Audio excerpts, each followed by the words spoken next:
this is just straight out, okay, we're going to raise all these prices 25%, and that's a huge hit to a lot of customers. Across the West tonight, business owners are warning consumers that President Trump's escalating trade war will lead to price hikes. But tonight, the White House insists the president's tariff plan will boost American manufacturing and strengthen the economy. This is one of the most important days, in my opinion, in American history. It's our declaration of economic independence. And good evening, everyone. Welcome to West Coast Wrap. I'm Alex Savage. Sweeping new tariffs on all imported goods will take effect over the next few days. President Trump laid out his strategy earlier this afternoon. These new tariffs include a 34% tax on imports from China, a 20% tax on goods from the European Union, and a 10% baseline tax on imports from all other countries. The president's previously announced 25% tariff on goods from Mexico and Canada are also taking effect. As Fox 13's Frankie Thompson reports tonight from Seattle, the president believes his plan will bolster jobs for U.S. workers. With his signature, President Donald Trump makes it official. Starting at midnight, tariffs will begin on all imports to the United States. It's our declaration of economic independence. For years, hardworking American citizens were forced to sit on the sidelines as other nations got rich and powerful, much of it at our expense. But now it's our turn to prosper. The president says the U.S. will impose reciprocal tariffs on trading partners. That means they do it to us and we do it to them. Very simple. Can't get any simpler than that. Those reciprocal tariffs will amount to about half of what other countries charge America. South Africa, 60%, 30%. China will see a 34% tariff, the European Union 20%, Japan 24%, and India 26%. There will also be a 25% tariff on all foreign automobiles. The president says this order will restore the economy and support jobs like manufacturers, farmers, ranchers, shipyard workers, and tech employees. Today we're standing up for the American worker, and we are finally putting America first. But Washington state leaders say they fear a potential trade war won't be the only issue for the economy. Let's be clear, these tariffs are taxes on American families. They're taxes on our small businesses. Congresswoman Susan DelBene says the president's tariffs will hurt Washingtonians, like driving up costs for housing, cars, everyday goods, even jeopardizing the state's economy. A local manufacturer said he's afraid of being tariffed out of business. Farmers are already paying higher prices for fertilizer and having trouble accessing markets. Aerospace manufacturers in Washington are paying much more for steel and aluminum. And the president has no clear goals in this trade war. And that was Fox 13's Frankie Thompson reporting tonight. The president declared a national economic emergency in order to levy those tariffs. On Wall Street today, stocks were higher with the markets closing just before President Trump's tariff announcement. But stock futures plunged after the president's speech, with NASDAQ futures down more than 4%. At the close of the trading session today, the Dow gained 235 points after an earlier loss during the session. The NASDAQ was up by 151 points, and the S&P 500 was up by 37. The new tariffs are creating a lot of uncertainty for the auto industry. We continue tonight's team coverage of this escalating trade war with Fox 13's Lauren Donovan. She spoke with auto shop workers who are expecting some big changes. When you think of the quintessential Pacific Northwest car, you probably think of the Subaru. Subaru, in fact, was the most popular brand in all of Seattle for many years. But this car right here, it's imported from Japan. These days, between tune-up, there's a lot of chatter amongst customers at Suburb Service. Until they see the effects of how the tariffs are going to affect pricing. Customers concerned the pending 25% tariffs on all foreign automobiles will cause the cost of repairs to go up. And a few that I talked to this morning, I don't feel like I can even be honest with them when I don't even know for a fact how this is going to affect me personally as a business. Because when your motto is quite literally, all we do is Subaru.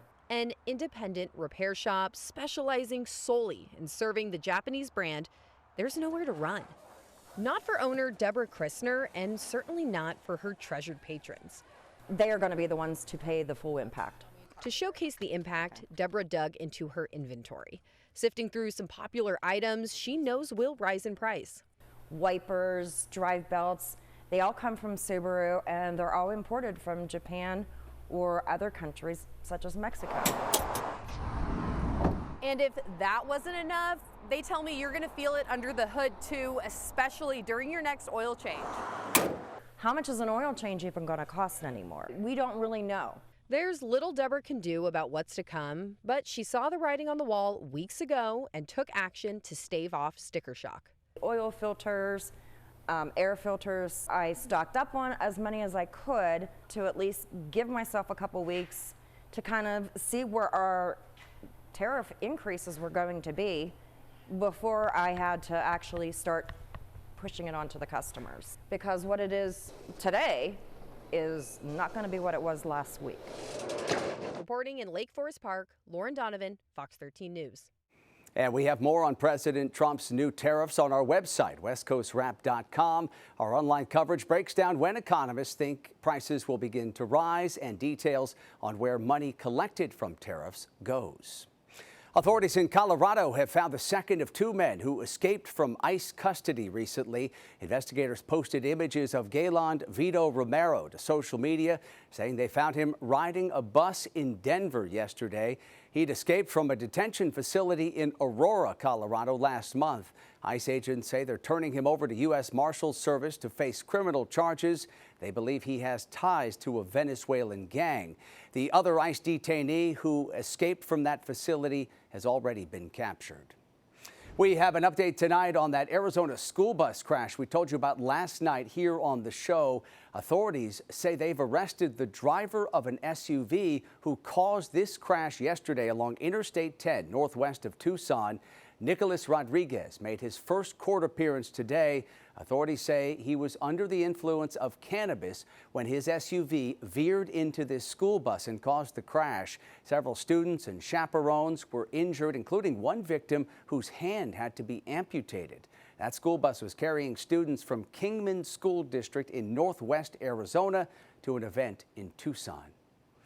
Movie fans are mourning the loss of actor Val Kilmer tonight, and he had a special connection to Arizona, where he filmed the movie Tombstone. Fox 10's Lauren Clark visited the movie set that still stands there today. Well, out of the many iconic roles played by actor Val Kilmer, many say his portrayal of Doc Holliday in the 1993 film Tombstone was his best. And as many fans of the film might recognize, the set is right here in Arizona. In Benson, Arizona, outside Tucson, the Wild West comes alive.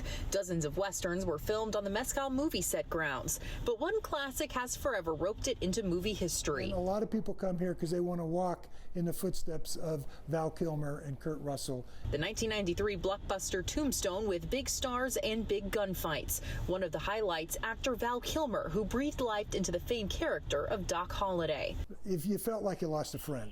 Mark Sengi, director of media and marketing at Mescal, says the passing of Kilmer has hit fans hard. We were going to just have one tour today, and tell you the truth, the phone's been ringing off the hook with people that just, we've had people just want to come by and sit on the porch. A role that's evident everywhere on set. That door right up there, that's where his bedroom was. If you've seen the movie and you saw the closing credits, this is where the Earps and Doc are walking down the street right behind me. And of course, the iconic OK Corral shootout. And it was Val's idea that what if I wink at Billy Clanton? Because those two characters on film hated each other, and it worked perfect. Sankey says Kilmer's portrayal of the famous gunslinger and gambler was spurred by his dedication to the craft. An actor who, like Doc, was in his prime. He even hired a linguistic coach to teach him how to talk with a Southern accent because Doc was from Georgia and such. And he spoke with that accent whether he was in front of the camera or he was perhaps having coffee with Kurt Russell or Sam Elliott in the morning.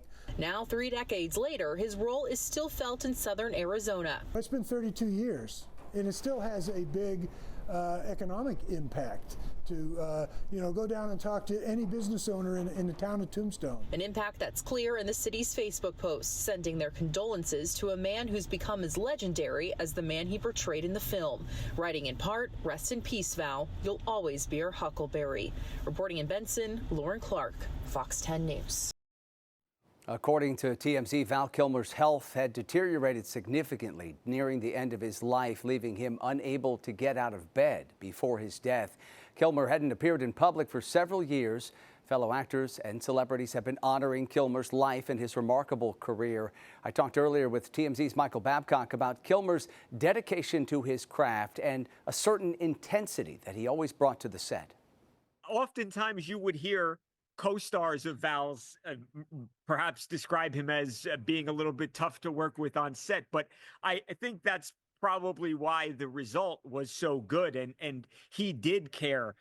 He wasn't in acting to become famous or to become rich. I think he genuinely cared about the craft. Kilmer died from pneumonia, but he had been recovering from a throat cancer diagnosis a decade ago, and his relatives say the treatment for his cancer took an incredible toll on him. Coming up tonight here on West Coast Wrap, a rare bust in the Nevada desert as investigators seize 7 tigers from a home. Coming up tonight, we'll tell you what's next for those animals.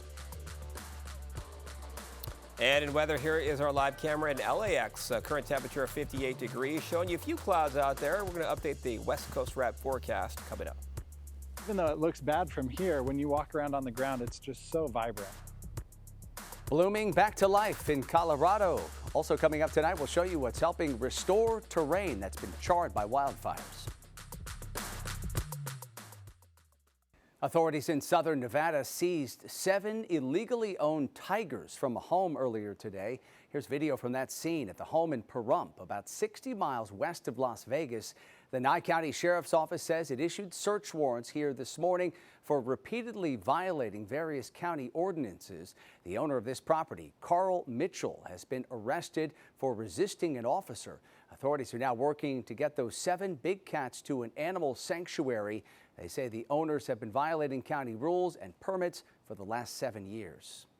It appears Seattle-based Amazon wants to buy TikTok. According to a Trump administration official who does not want to be identified, the e-commerce giant has put in a last-minute bid to buy the social media platform. The bid comes just days ahead of Saturday's deadline for TikTok's Chinese-owned parent company to find a buyer or face a ban here in the U.S. The potential ban is over national security concerns. Oracle and Blackstone are 2 of the other companies reportedly bidding for TikTok. President Trump met with senior advisors to look over the options today. Lawmakers who support a law requiring TikTok's sale insist the app poses risks. The ability for China to still control the content that literally hundreds of millions of Americans watch each day as a propaganda tool will still exist. If a sale isn't in the works by Saturday, President Trump could extend the deadline once again. A judge has temporarily blocked a Montana law that restricts transgender people's use of bathrooms in public buildings. The judge made this ruling today, saying the law deprives transgender people of their constitutional right to equal protection under the law. 5 people have filed suit over the law, and the judge said those suits are likely to prevail. The judge's order blocking the law will remain in effect at least until April 21st. A hearing will happen then, focused on whether those lawsuits can in fact move forward. Turning now to our weather, and we are seeing snow falling again here in the southwest. These images from Flagstaff were captured earlier today. You see the flurries here in the downtown area. There wasn't quite enough snow coming down to stick to the ground. Still, this is a welcome sight for ski resorts in the area, hoping to get as much as 10 additional inches from this week's storms. For more, let's bring in KTVU meteorologist Mark Tamayo, who is tracking the April snowfall as well as the conditions all across the west. Hey, Mark. Hi there, Alex. Yeah, this is the same system that produced some rain showers in the San Francisco Bay Area over the past couple of days. And as you can see the radar coverage, some rain showers and some snow showers in the Flagstaff area. In fact, it's becoming closer. Here's one storm report here from Grand Canyon showing showing a little bit of some snowfall as well. Now, you can see up in Seattle today, 0.23 in terms of rainfall, a sun-cloud mix this afternoon. Temperatures in the lower 50s in Seattle. This was the San Francisco Bay Area. A chance to get outside, enjoy some more sunshine after the unsettled weather pattern over the past couple days. 58 degrees. And then in Phoenix, we're showing you some of the clouds out there, and temperatures definitely on the cooler side. Only in the upper 60s this afternoon in the Phoenix area.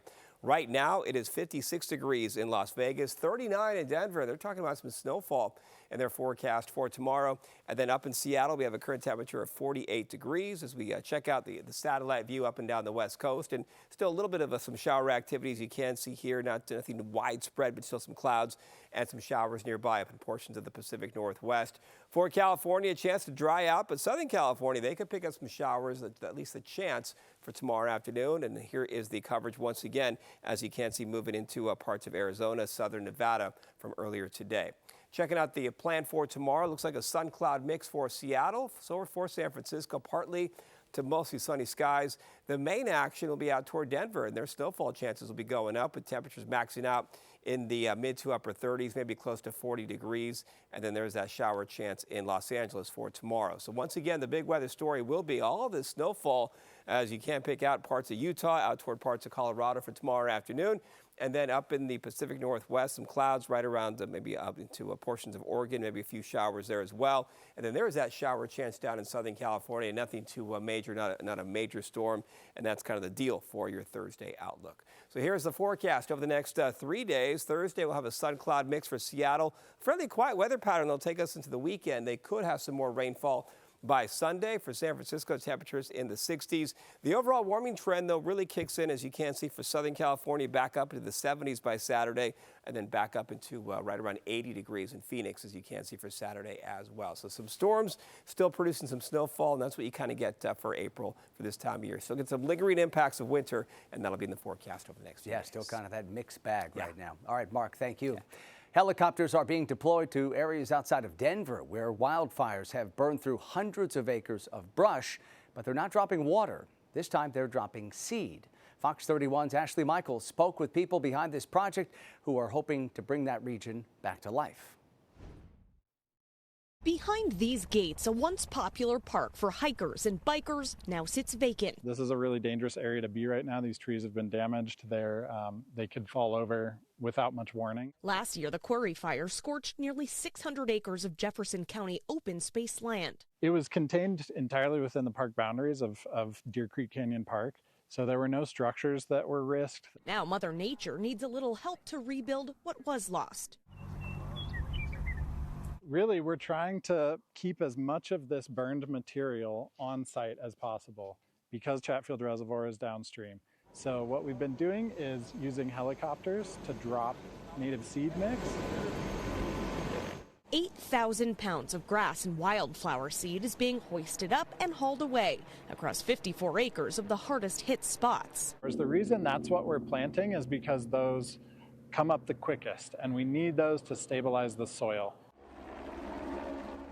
They're also dropping 60,000 pounds of straw and another 80,000 pounds of these green pellets, which turn into a natural glue when they get wet. And that really is just helping prevent the rain really from impacting the soil and causing mudslides. He says the top priority is protecting the water supply at Chatfield Reservoir, but there's another perk to this project. The work they're doing out here this week with the helicopter gets the park one step closer to reopening to visitors. We are very hopeful that it will be this year, yeah. He says parts of the park are already springing back to life on their own. Even though it looks bad from here, when you walk around on the ground, it's just so vibrant. You know, there are flowers that are blooming out there, there are green grasses. And while the burn scars will still be there, he's hoping when visitors do come back, they can see the hard work paying off. Yeah, it should be beautiful. We're excited to see it start coming up. Ashley Michaels, Fox 31. Coming up tonight here on West Coast Wrap, those baby eaglets born just a few weeks ago in Southern California now have names. The local students who had the final say on what to call the chicks. Plus, as we get ready for the Final Four to tip off this weekend, a different college basketball tournament is playing out here in the West tonight. We'll take you to the Las Vegas tournament that's giving hoops fans even more to cheer about. Well, the Final Four is still 3 days away, but college hoops doesn't rest here in the West. The quarterfinals of the College Basketball Crown Tournament is underway right now in Las Vegas. Fox's Sunny Side takes us behind the scenes of this new event. They're now down from 16 teams to 8 in the single elimination tournament. While winning is top of mind for these players, some of them tell me they're just happy to extend their season.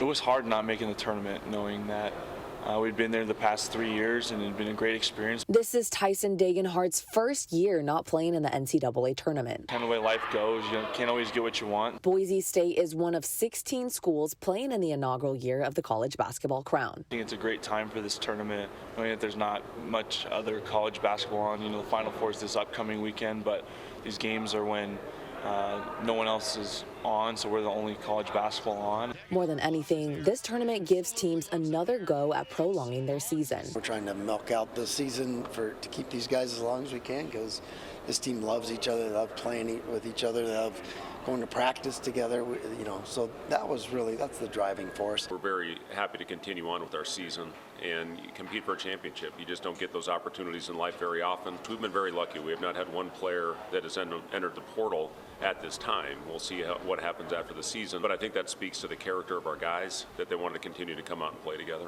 The tournament has also invited reps from the big leagues to look at all the talent on the court. I think it's a really cool opportunity anytime you get to come out and compete in front of people and people to make decisions for the next level. And so it's important for our group to take advantage of that. Seniors make up nearly half of the rosters for some of these schools, which means for some teams, this tournament is the last time they will all play together. These last couple weeks preparing, it's a lot of time to not play a game, but it didn't feel monotonous with our group just because everybody enjoys to be in the gym. So we're just playing hard for each other so we can continue to keep being together. Boise State and Nebraska both advanced to the quarterfinals. The winners of this round will move on to the semifinals on Saturday, and one team will be crowned champion at the finals on Sunday. In Las Vegas, Sunny Side, Fox News.